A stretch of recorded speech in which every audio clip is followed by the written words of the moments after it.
بہاول نگر میں الل صبح 4 بجے ہونے والی آدھے گھنٹے کی بارش نے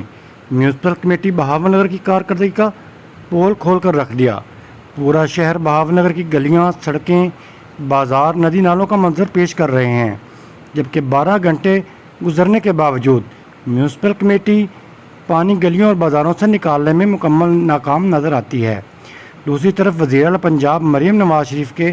صاف ستھرا پنجاب پروگرام کو بھی ضلعی انتظامیہ نے ہوا میں اڑا دیا ہے۔ صرف فوٹو سیشن کر کے سب اچھا کی رپورٹ کر دی جاتی ہے، جبکہ عملی طور پر کام صفر ہے۔ حالانکہ وزیر اعلیٰ پنجاب کی جانب سے میونسپل کمیٹی بہاول نگر کو جدید مشینری اور کروڑوں روپے کی گرانٹ بھی دی گئی ہے، مگر نہ تو جدید مشینری کہیں نظر آ رہی ہے اور نہ ہی بجٹ کہیں نظر آ رہا ہے،